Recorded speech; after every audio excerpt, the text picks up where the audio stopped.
देखिए बच्चों, इंटर की क्लास में मैथ सेकंड में प्रश्नावली 10.3 उदाहरण से कंप्लीट हो गई है और प्रश्नावली 10.4 का एक बेसिक वीडियो भी हम अपलोड कर चुके हैं।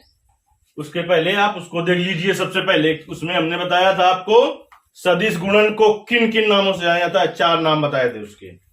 फिर ए क्रॉस बी ज्ञात करना बताया था, मूल विधि बताई थी और सारणिक द्वारा ज्ञात करना बताया था। सब कुछ जानना, वो दोनों चीजें जाननी बहुत आवश्यक है। इसलिए इस क्लास को देखने के पहले वो वाली क्लास देखनी बहुत ही ज्यादा जरूरी है। आज की क्लास में बताते हैं आगे उसके, वो पहला पॉइंट था बेसिक का, आप दूसरा पॉइंट बताते हैं।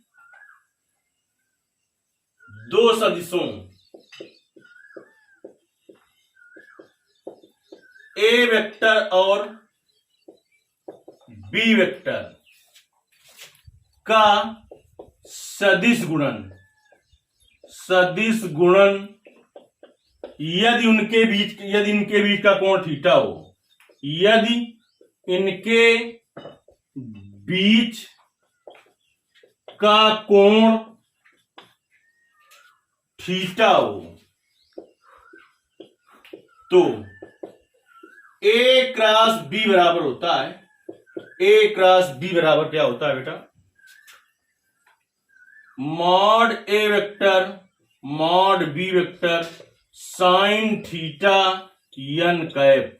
जहां पर यन कैप होता है एकक या एकांक सदिश, जहां यन कैप होता है एकक सदिश या एकांक सदिश, एकक सदिश या एकांक सदिश। तो ए क्रॉस बी बराबर क्या हो जाएगा बेटा? Mod A mod B sign theta n cap हट गया, क्योंकि यन कैप का मान, यन जो एकक सदिश होता है उसका मान कितना होता है? एक का गुणा इसमें करेंगे यही आएगा। अब चूंकि आपको इस चैप्टर में बताया जा चुका है कि मॉड ए वेक्टर बराबर क्या होता है ए और मॉड बी वेक्टर बराबर क्या होता है बी, यानी हम ए क्रॉस बी बराबर ए बी साइन थीटा लिख सकते हैं, ए बी साइन थीटा भी लिख सकते हैं।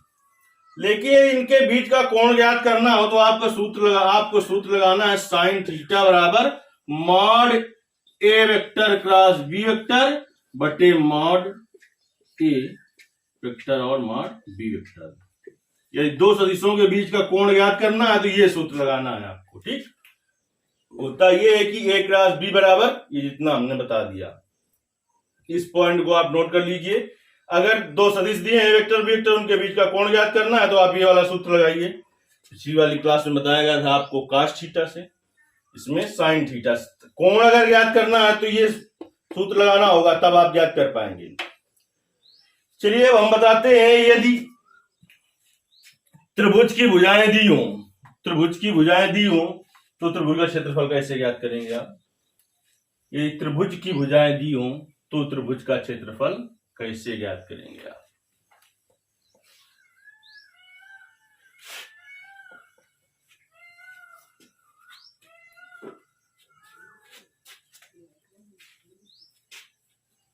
दूसरा पॉइंट ये था, यदि त्रिभुज की भुजाएं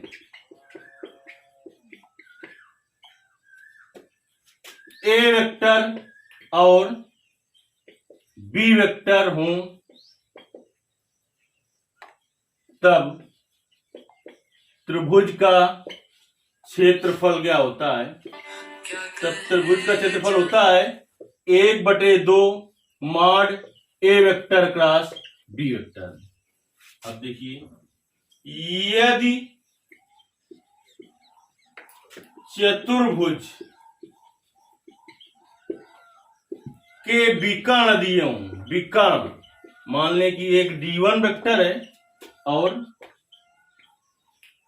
D2 वेक्टर हो,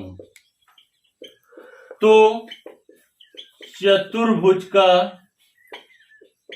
क्षेत्रफल क्या होगा? जब विकर्ण दिए होंगे तब होगा 1/2 mod D1 vector cross D2 vector, 1/2 mod D1 vector cross D2 vector.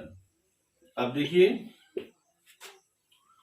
यदि चतुर्भुज की भुजाएं, यदि चतुर्भुज की भुजाएं दी हों तब क्षेत्रफल क्या होगा। चतुर्भुज की यदि समांतर चतुर्भुज की, बेटा यदि समांतर चतुर्भुज की, यदि समांतर चतुर्भुज की भुजाएं, यदि समांतर चतुर्भुज की भुजाएं ए वेक्टर और बी वेक्टर हों तो चतुर्भुज का क्षेत्रफल, तो चतुर्भुज का क्षेत्रफल क्या होगा। तब होता है mod A vector cross B vector. समझ लीजिए, यदि समांतर चतुर्भुज की भुजाएं ए वेक्टर और बी वेक्टर हो तो चतुर्भुज का क्षेत्रफल होता है mod A vector cross B vector. यहां पर जैसे ए क्रॉस बी आया, यहां पर D1 vector cross D2 vector आया। इसके लिए आपको सदिश गुणनफल ज्ञात करना बहुत जरूरी है, जो कि हमने पिछली क्लास में ज्ञात करना बता दिया है। उसी का मापांक ज्ञात कर देंगे और समझते हैं बल आघूर्ण टाउ बराबर क्या होता है। बल आघूर्ण, बल आघूर्ण टाउ बराबर होता है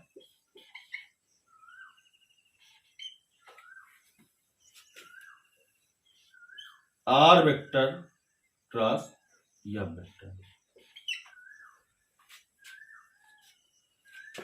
देखिए एक पॉइंट जो पिछली क्लास में बता देना चाहिए, कार्य क्या होता है। कार्य, दो सदिशों के बीच का कार्य W बराबर होता है F vector dot D vector. क्योंकि अदिश गुणन में था वहां पर बता देना चाहिए, लेकिन छूट गया है, इसलिए यहां पर देख लीजिए।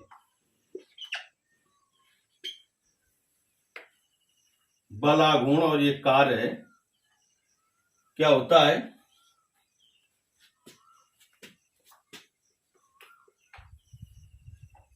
इस एफ डॉट डी बराबर, जैसे ए डॉट डी बराबर होता है A dot A vector dot B vector बराबर होता है mod A mod B cos theta. तो इसी तरीके से हो जाएगा मॉड एफ और मॉड डी कॉस थीटा।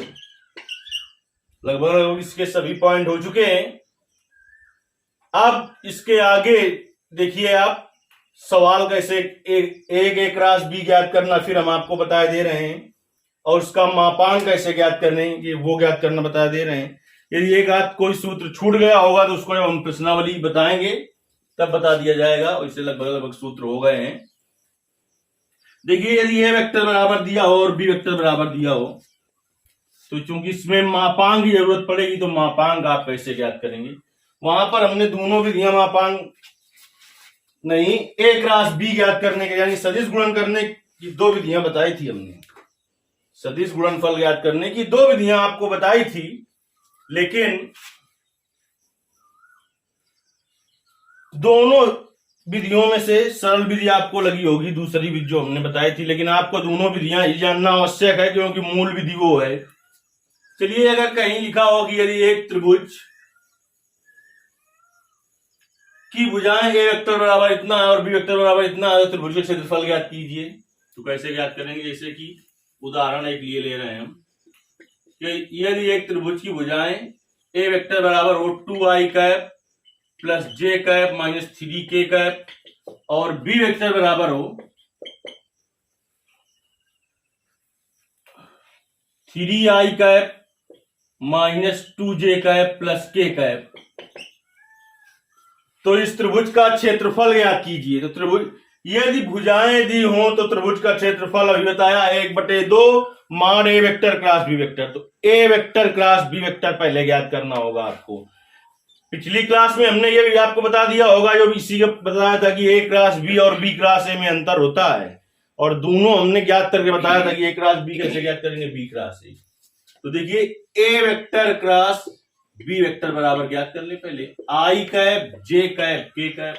ए क्रॉस बी ज्ञात करना है तो पहले ए वाला रखेंगे 2 1 माइनस 3, फिर बी वाला 3 माइनस 2 1। देखिए क्या होगा, आई कैप ये बंद और ये बंद, इसका गुणा इसमें करते हैं 1 गुणते 1 होगा, माइनस इसका गुणा इसमें करते हैं तो पहले माइनस माइनस का गुणा प्लस हो गया, फिर माइनस 3 दूनी 6 हो गया, माइनस जे कैप ये बंद करते हैं ये बंद करते हैं, इसका गुणा इसमें करेंगे 2 और माइनस इसका गुणा इसमें करते हैं 3 3 का 9 हो गया, और प्लस के कैप, ये बंद हो गया, ये बंद हो गया, इसका गुणा इसमें करेंगे, हो जाएगा -4 और -3, 1 -6 माइनस का 5 आई कैप, 9 + 2 तो हो गया -11 जे कैप, और -4 -3 -7 के कैप हो गया।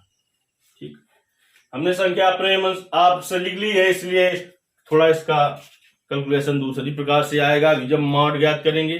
बाकी जो आपके बुक में सवाल दिए होंगे उसका कैलकुलेशन लगभग इतना लंबा नहीं होगा, क्योंकि हमें पता है कि mod A vector cross B vector के मान की जरूरत पड़ेगी। मॉड यानी मापांक ज्ञात करना हम पहले ही चैप्टर में बता चुके हैं, √i के गुणांक का स्क्वायर यानी -5 का स्क्वायर प्लस j के गुणांक का स्क्वायर -11 का स्क्वायर प्लस के गुणांक का स्क्वायर यानी -7 का स्क्वायर। तो देखिए -5 का स्क्वायर 25 हो गया, -11 का स्क्वायर 121 हो गया और -7 का स्क्वायर 49 हो गया। जोड़ लेते हैं आप, 121 49 और 25, 9 × 1 = 10, 5 × 15, 4 2 6 7 8 1 9 और 1 √195। पूरा वर्गमूल तो इसका निकलेगा नहीं, इसलिए ऐसे छोड़ देते हैं। अब लिखेंगे यदि त्रिभुज की भुजाएं दी हो तो त्रिभुज का क्षेत्रफल। यदि त्रिभुज की भुजाएं दी हो तो त्रिभुज का क्षेत्रफल, ये त्रिभुज की भुजाएं दी हो तो त्रिभुज का क्षेत्रफल क्या होगा, 1/2 mod A vector cross B vector. तो देखिए 1/2 mod A vector cross B vector का मान निकला √195, √195/2 क्षेत्रफल है, ये लिखना बहुत जरूरी है। इकाई इसकी वर्ग मात्रक होगा या वर्ग इकाई होगा। चलिए अब अगली क्लास में आपको प्रश्नावली पढ़ाई जाएगी। धन्यवाद।